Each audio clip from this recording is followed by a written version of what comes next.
Hi, this is Bob Roth, Managing Partner and Co-founder of Cypress Home Care Solutions. Since 1994, we have been providing in-home supportive care services for our older adult population right here in Phoenix, Arizona.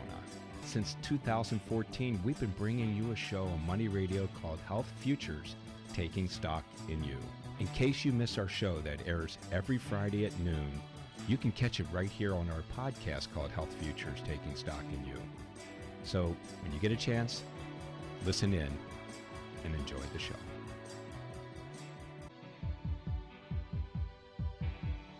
It's time for Health Futures with Cypress Home Care Solutions, Bob Roth. This is Arizona's only show dedicated to providing you with expert advice on how to live a longer, healthier, and happier life. To learn more, call 602-264-8009. That's 602-264-8009. Now, here's your host, Bob Roth.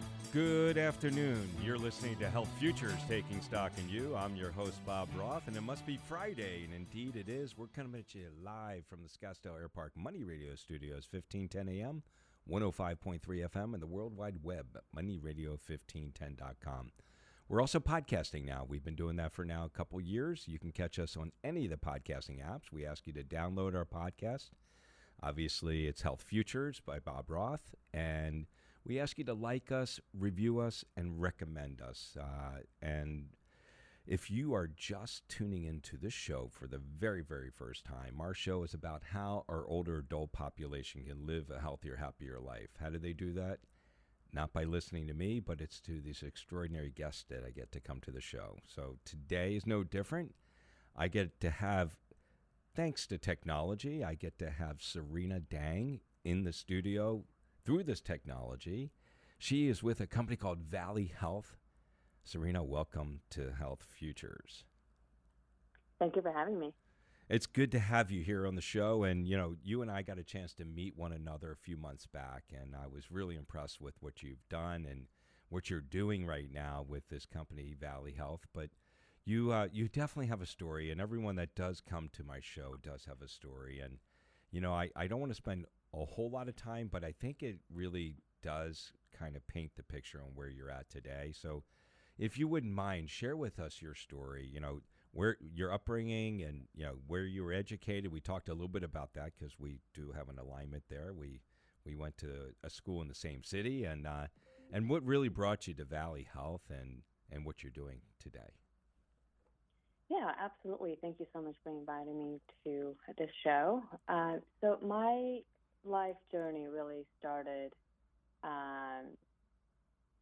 I'm going to give you a chronological order of my life. So grew up in Asia, and as you know, or as many of our listeners might know, that the idea of a filial piety, where taking care of and respecting the elders has a really strong, deep-rooted impact on a lot of young people who grew up in Asia. And for me specifically, I grew up in China. And my grandma was the one that really raised me from a really small town where I grew up, really, really poor rural town where I was the first girl to ever be admitted to a university outside of China, which was a big deal, but it wouldn't have been possible without the support of my grandma. From there, when I was 18, packed my bag, left China, and came to the United States, went to Ithaca, where both of our schools are located. Yeah. Studied 4 years at Cornell University and followed the common path back then where all the ambitious people ended up going after graduation, which is New York City and Wall Street, where I spent 6.5 years of my 20s life to working on a trading floor and did some of the typical investment banking tasks. You worked with some big lifestyle. banks too. I mean, they weren't schleppers. So it was a life-defining moment for me because I think, for people who are young, we're just wanted to thinking that if we work hard, we'll find meanings in life. But then it turns out that working hard and finding a purpose in life can be two different paths. We were doing a lot of the mortgage-backed securities, securitized product trading, and I felt like I was working with some of the big shots, on Wall Street at the time, making a lot of money and living a pretty fancy and flashy lifestyle in Manhattan. I probably made so much money, like, in my early 20s, much more than all of my classmates, that I felt like, that's just the right thing to do, because it's like in school, you measure your impact and purpose by how well you do on your tests. And then after school, you kind of felt like, oh, well, I guess the grades are being translated into something else that is measurable and easy to count, right? It's how much money you make. And when COVID hit, that was the first time when I ended up not working on a trading floor day in and day out for 100 hours a week. Started to spend time at home by myself and quarantine with my own thoughts, right? And I think this is where a lot of people had a lot of introspective thinking and transformational moments, is when you end up being more introspective and start thinking more for yourself instead of measuring yourself against other people. And that was when also coincided with the passing of my grandma, who ended up leaving us due to negligence of her caregiver, which had a huge, huge impact on me. At the time, I was actually training to climb.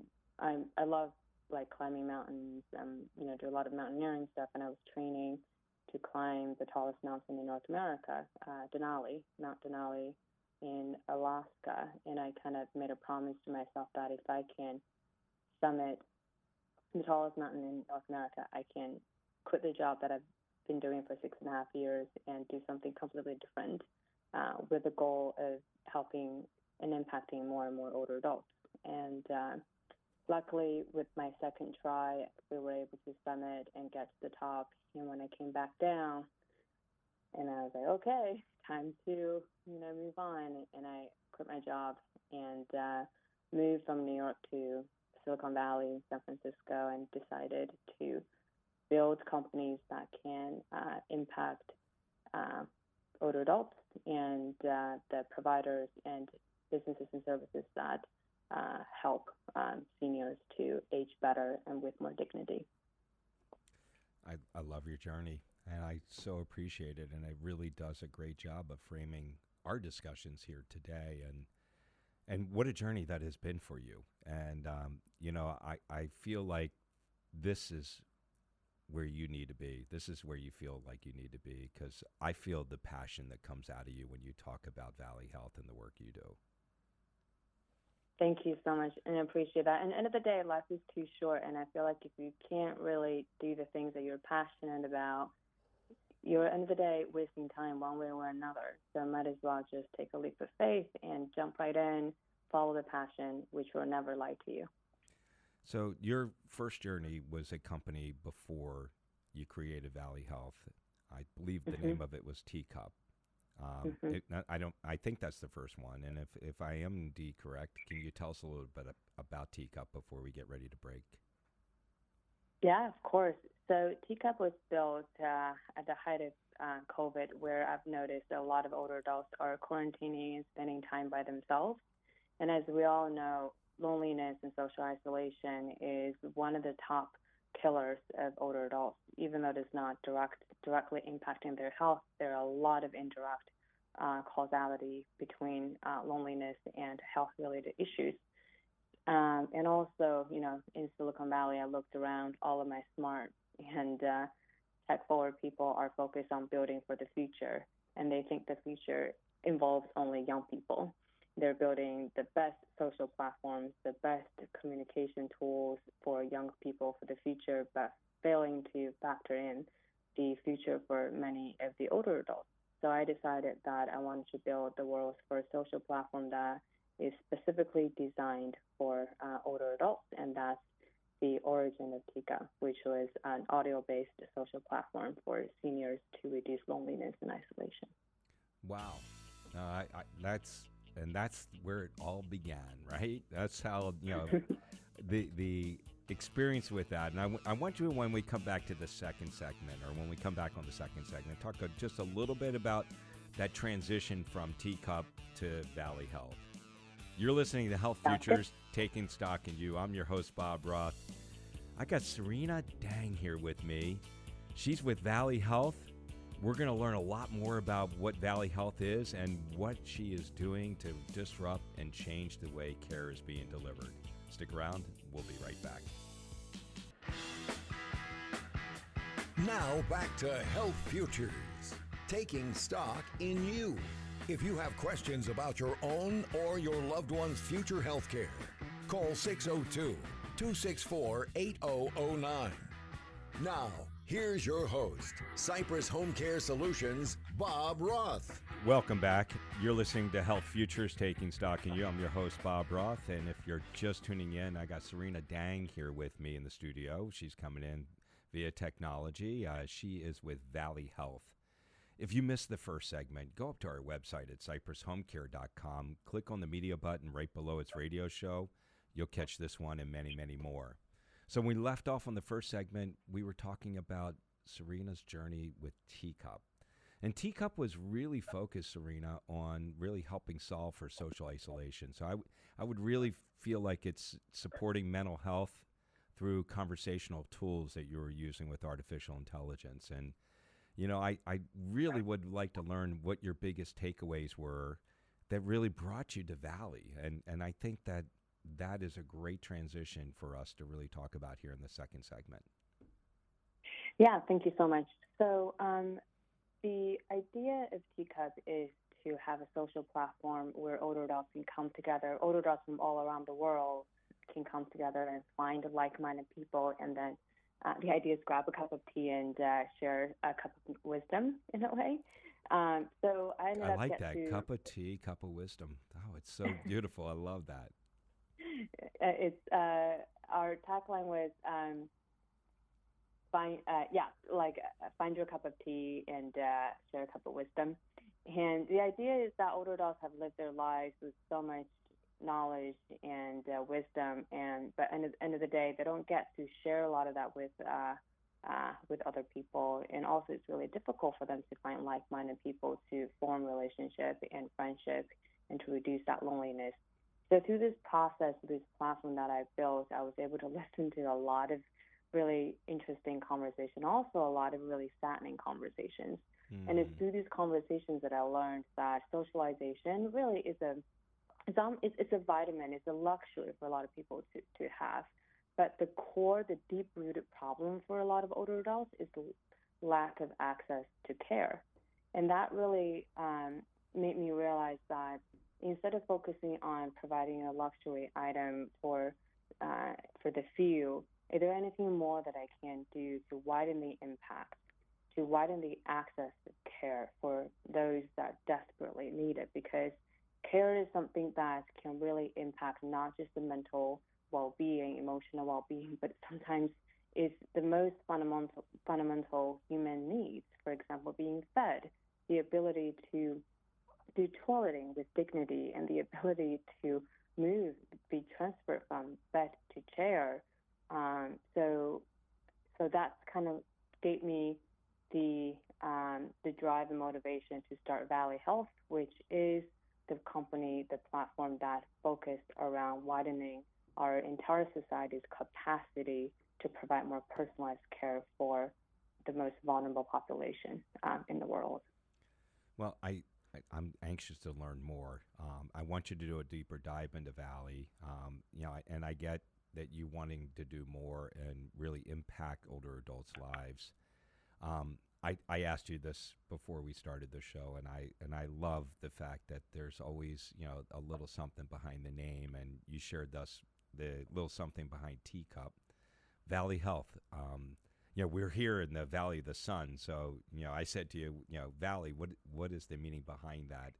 And before you dive into what it is, I'd love for you to give us the meaning behind the name. I love those types of origins. Yeah, of course. So Vali, for those of you who've never seen our company, spell as VALI. And by the well, way, not by the way, if you want to learn about Vali, you want to go to VALI.care, right? CARE. .health. .health. I'm sorry. .health. Yeah. Okay. Perfect. Yeah. So it's www.vali.health. And because Vali is spelled as VALI, it has, of course, A and I in there, which, can be interpreted as artificial intelligence. But really, Vali is it's a mystic creature in ancient Asian culture, where when this little creature fights with a big enemy, it's able to absorb twice the amount of energy from the enemy, and therefore oftentimes helping Vali to succeed and win the battle.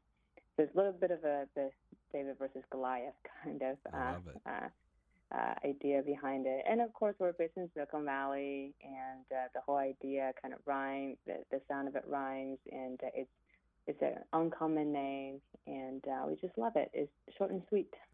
Vali.health. All right. So, obviously the problems you're looking to solve are much greater than the social isolation challenges. I know that there's artificial intelligence involved. Share with us, the platform and what Vali Health is and how does it work? Of course. So Vali Health intends to help support home care agency owners to really help elevate their caregiving-related workflows.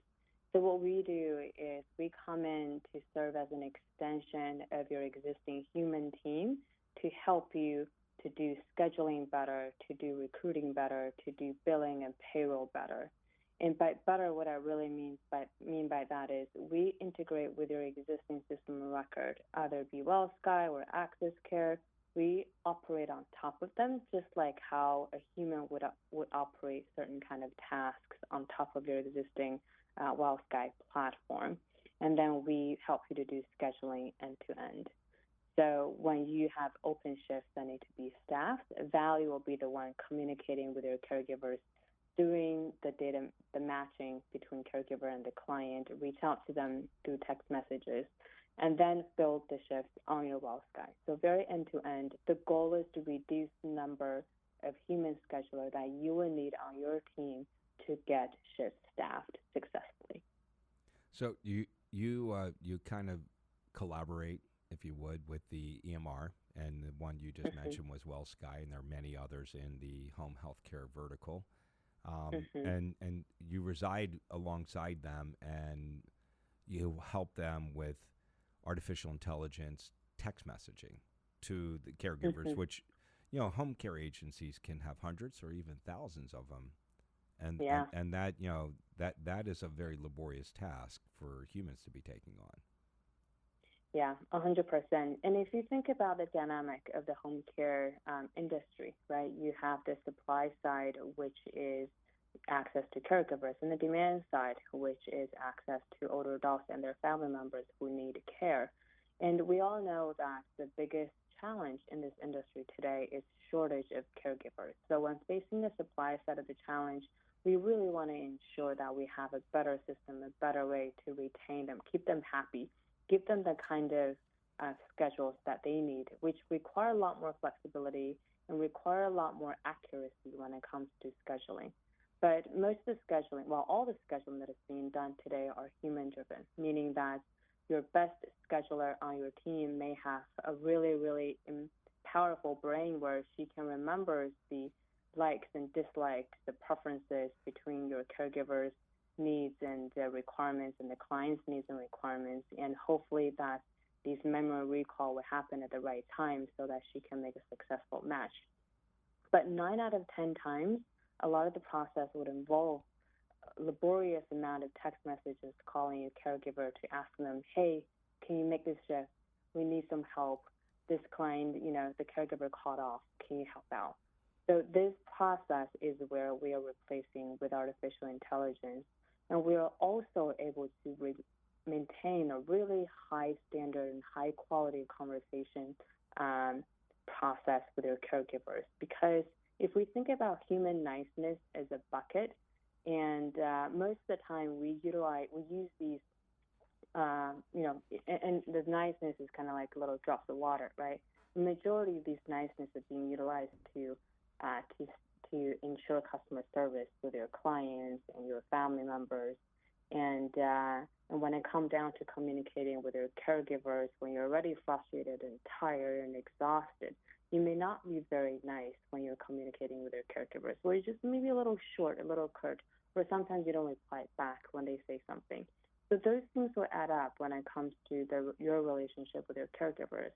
And on average, an agency can have anywhere from 100 to 500 caregivers, right? It's just impossible for you to be nice with every single one of your employees. And with AI, that would never happen.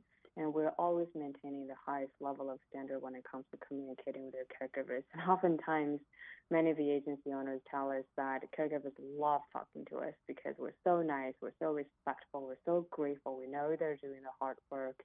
And because of that, the caregivers get to end up staying longer because of the relationship that they've built with us, because they feel like the agency cares. We check in with them on their birthdays. We check in with them on their first shifts, and we ask for feedback, and we, say happy birthdays to them on work anniversaries. So these small things really have an impact.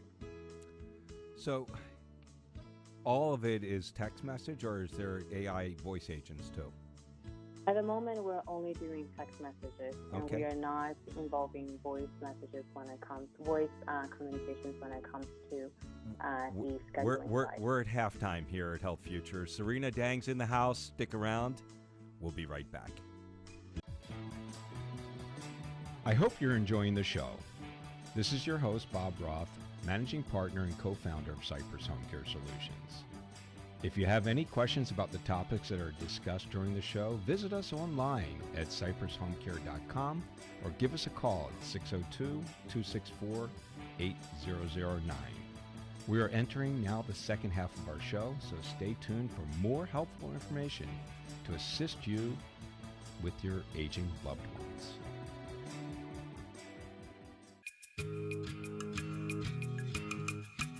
Now back to Health Futures, taking stock in you.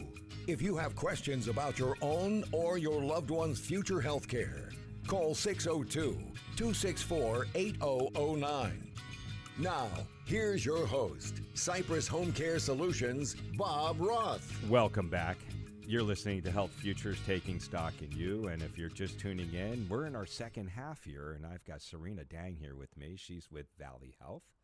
And if you want to learn more about Vali Health, go to www.vali.health, and Vali spelled V-A-L-I. If you missed the first segment here, or the first half here, you go up to our website at cypresshomecare.com. Click on the media button right below its radio show. You'll catch this one and many, many more.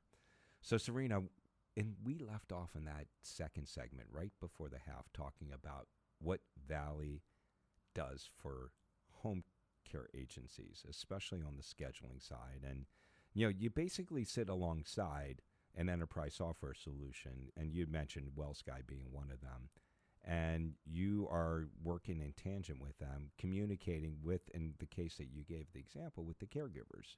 And you gave examples of birthdays and, quality visits, following a first visit for a caregiver with a client. And all the comms are being done via text messaging. And that text messaging, does that live inside of Vali, or does that live inside of the enterprise software solution, or does it live inside of both? So at the moment, the communication messages live inside Vali, where the data is being utilized to continuously enhance and improve our AI's capabilities to do a better and better job with communication with caregivers. We're also utilizing these data points to help further enhance the workflow-related functionalities, such as if a caregiver relate to us that, Thank you for the birthday wishes, and I'm going to take my daughter, abroad to visit their uncle and aunt. So we won't be here for the next 2 weeks, and that gave us an immediate alert that okay, so this caregiver is not going to be available for scheduling in the Right. next 2 weeks. Right. And then we would double check that data against our system to understand the scheduling side of the changes. So these data points are really, really important for us to access and being able to build into functionalities that can improve scheduling, recruiting, billing, payroll side of the accuracy.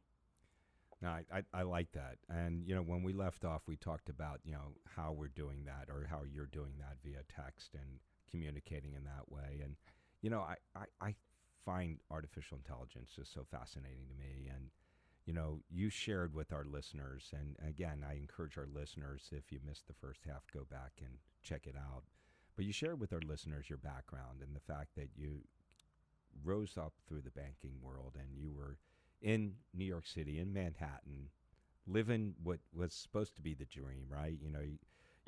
You grew up in rural areas in China, and you come to the States and you get this great education from the Ivy League, and the way you measured your success was the grades you got and getting the sheepskin that has your certificate, and then you went to Wall Street and you said the way you measure your success is the amount of money you make, and you made good money, but you felt like it wasn't fulfilling enough. And your experience, with your grandmother and your experience with the first startup with Teacup, how did you really transition into artificial intelligence? I mean, I realize that you got this great finance background, but you're here now, and I would love to know about that. And I know that you and I talked before the show talking about purpose, and you're very purpose-driven now in the work that you're doing. Thank you for the question. So, of course, my background doesn't strictly involve technology, and also all of you guys are here listening to me talking about Vali as if I'm the only most important person with the company.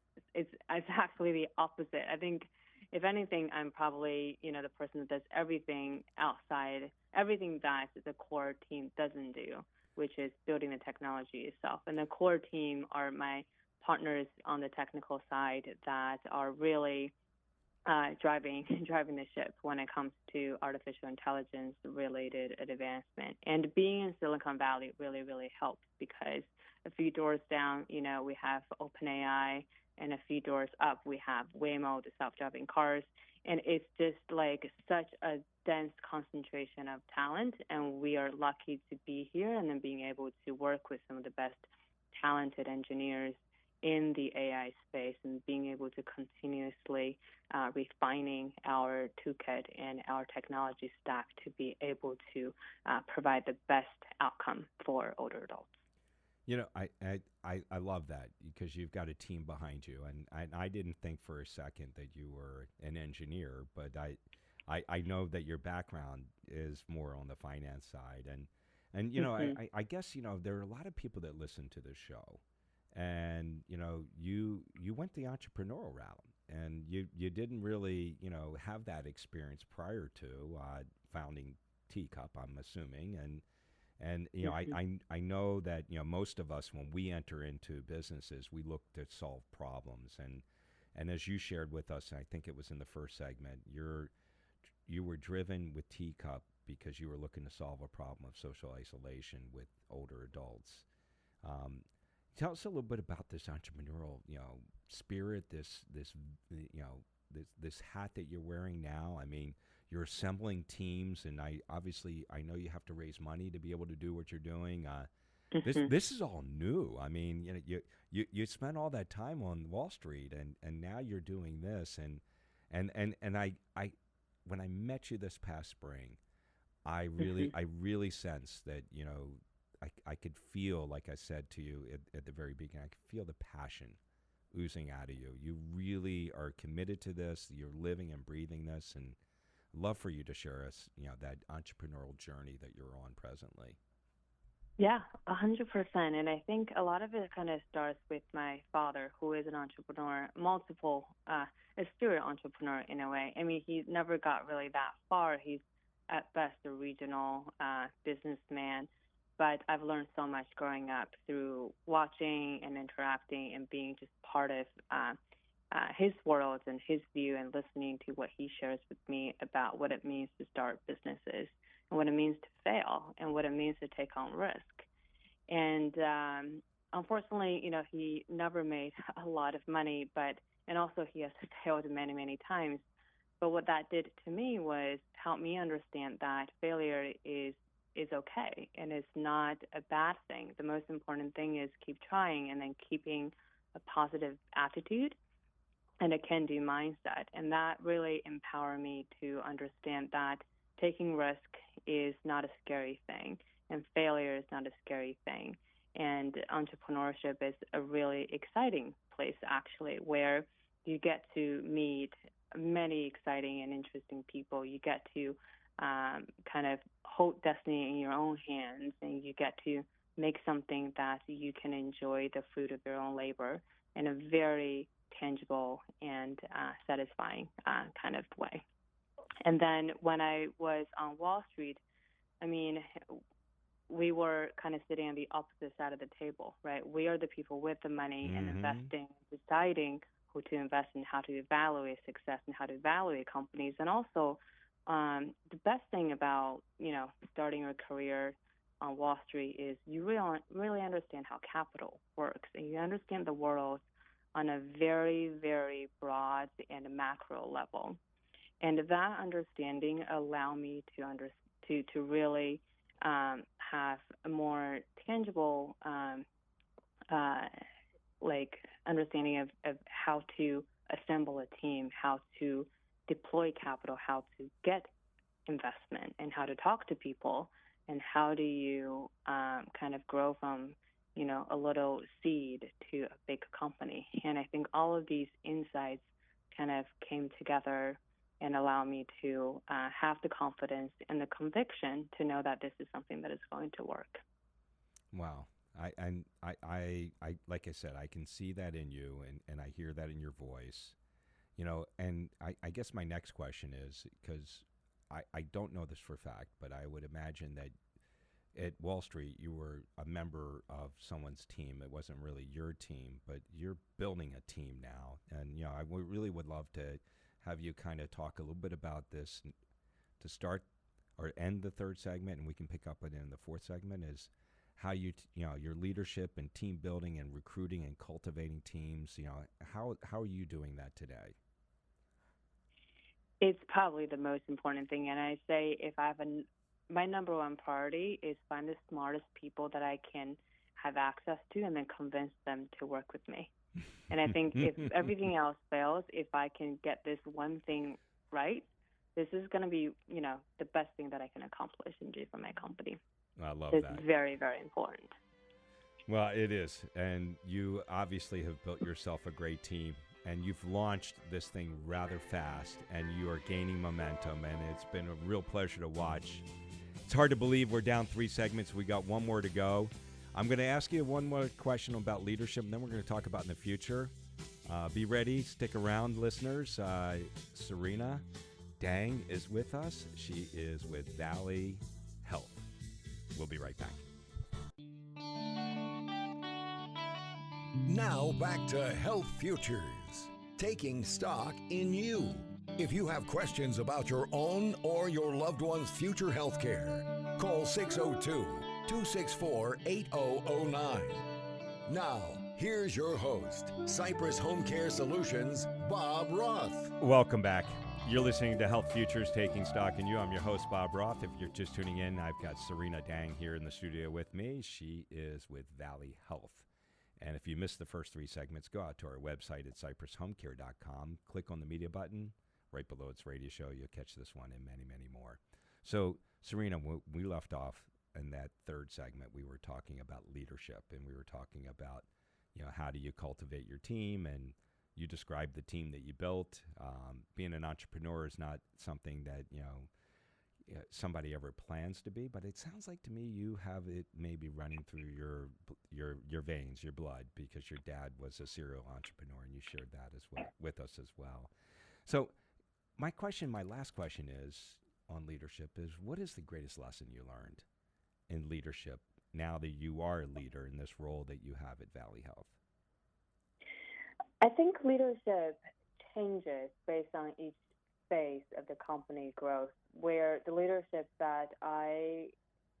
type of leadership that I demonstrated, let's say, during the early stage of the company has 100% changed from the kind of leadership that I need to learn and demonstrate now, given the size of the company, the maturity of the company, and the pace of the growth.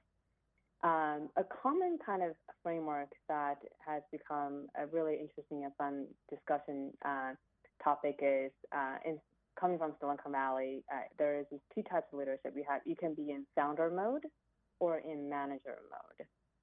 And the difference there is founder mode is where, you're the parents of the company, right? You're there on day one, and sometimes the founder mode means that you can be very, very hands-on, continue to be very hands-on, and can be very detail-driven, versus manager mode is where you might be hired into a company once it's already a 500 to 1,000 company, 1,000 people team, or maybe you're being brought in as a professional manager later on. So you don't have that early connection with the company, and you are more empowered to delegate and to be able to be more hands-off and empower your team to do more.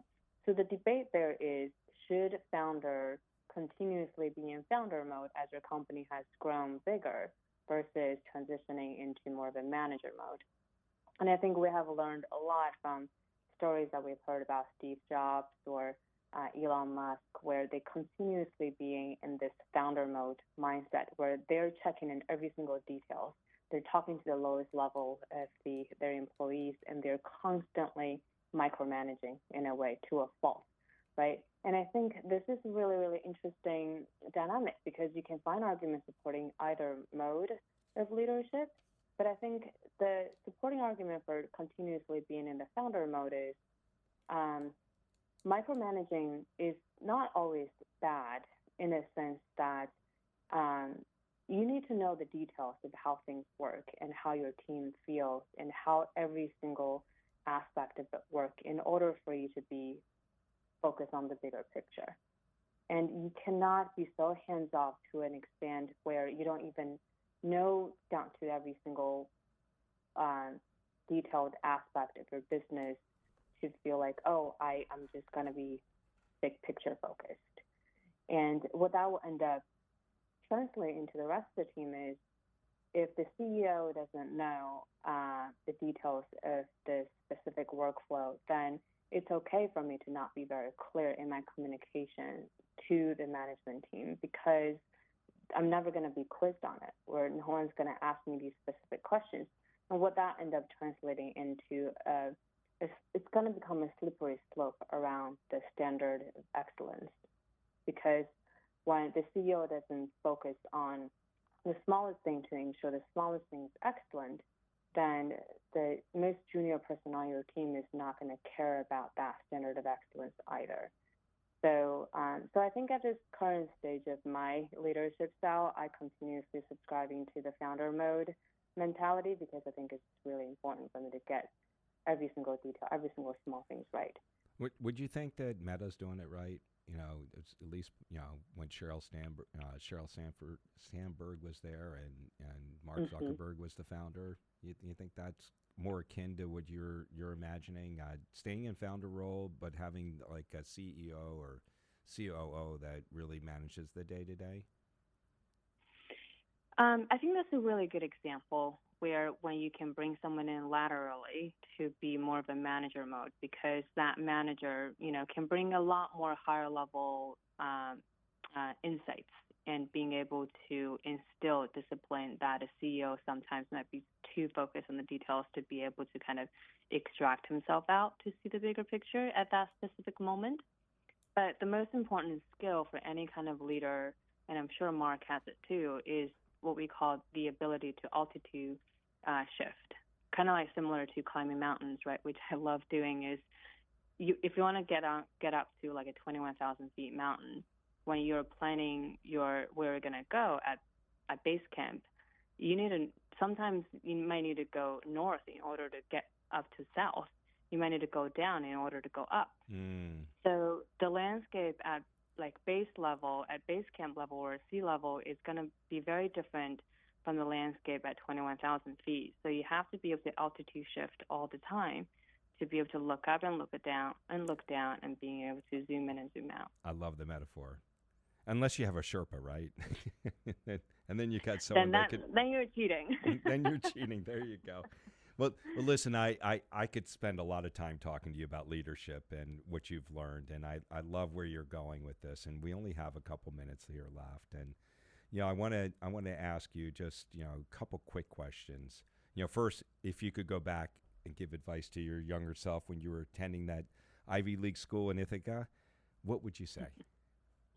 Well, we were joking about, drinking less and study harder, but in reality, I think there's a lot of truth to that. There's a lot of truth in that for sure.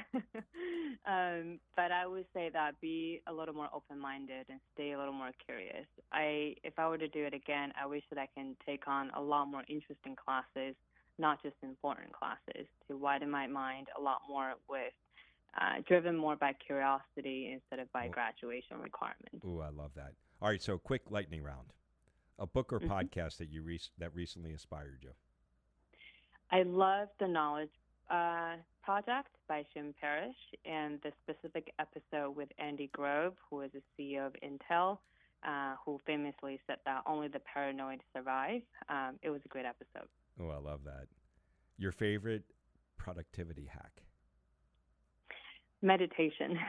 There you go. It's one of those things that, you have to build it into your daily practice in order to reap the benefit. It's kind of like exercise for the mind. And every single day I need to make so many decisions and under so much stress, and meditation is really the lever that allow me to be more productive. Last one. One underrated skill every founder should develop. Communication. And I think this is going to be something that will continuously yield, and it will continuously become more and more important. Is end of the day, any kind of founder, any kind of business, it's managing relationships, it's managing people. And without good communication, without the ability to influence, to sell, to convince, to share, and just to say things, it's impossible to grow. I love it. Serena Dang, Vali, VALI.health. You got to go check them out. Serena is one of these young entrepreneur startups. You're going places, young lady, and it's such a pleasure to have you here on Health Futures. Thank you for joining me here today. Thank you so much for having me. Make it a great day. Have a great weekend. We'll be back next Friday.